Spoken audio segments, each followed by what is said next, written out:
Eram cea mai bucuroasă, da, am sunat-o și pe mama și prietenii. În momentul ăla, cred că am început și să plâng un pic, pentru că eram foarte entuziasmată.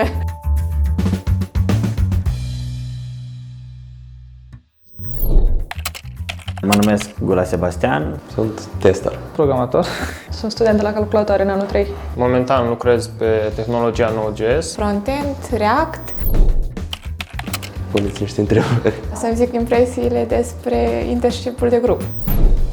O muncă de echipă la internship. Consider că este un lucru foarte important să fii perseverent. Am avut un mediu destul de fain. Am început din timp să mă interesez și să mă informez asupra limbajului de programare. Multă muncă și pasiune.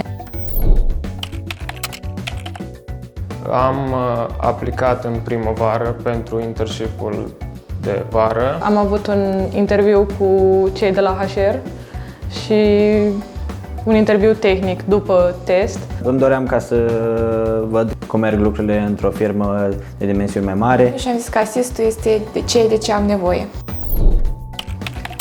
De la început, un pic da. Credeam că nu o să mă descurc. Voiam să mă integrez cât mai ușor.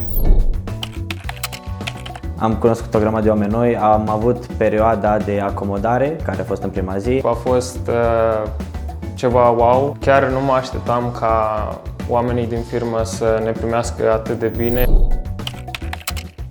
Am avut doi mentori. Și-au rupt din timpul lor și au venit în fiecare dimineață să vadă ce am făcut. De fiecare dată când am avut întrebări sau probleme, a fost deschis să-mi răspundă. Ne-au motivat, ne-au dat sfaturi și ne-au ajutat să excelăm la acest internship. Dacă aveam vreo nedumerire, ei ne dădeau ponturi, ne dădeau informații, uite, caută despre lucrul ăsta, că s-ar putea să te ajute.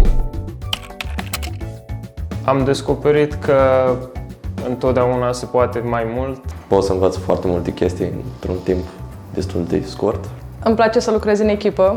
Pot să fiu mai perseverent decât credeam. Am descoperit că am calități de leadership pe care nu știam că le am. M-a ajutat să descoper că îmi place ceea ce fac și vreau să continui. Deocamdată se împacă foarte bine. Ușor până la sesiune. Dacă îți aranjezi lucrurile cum trebuie, reușești. Încerc să fac față. Dacă reușești să-ți faci un orar bine definit și nu-ți place să pierzi timpul, ca să spun așa, reușești să le combini ambele. Să se înscrie pentru că nu are nimic de pierdut. Să se gândească mai întâi la o tehnologie pe care ar vrea să o învețe și să lucreze cu ea. Să se uite la tutorialele care sunt recomandate înainte de venire aici. Vă dați seama că a fost un moment de fericire pentru mine. Inițial nu mă gândeam că merit, pentru că a fost prima angajare din domeniu, ca să spun așa. Mi-am deplinit scopul, pentru că cred că asta e scopul fiecăruia când aplică la un internship, ca ulterior să facă parte din acea echipă. Eram cea mai bucuroasă, da, am sunat-o și pe mama și prietenii.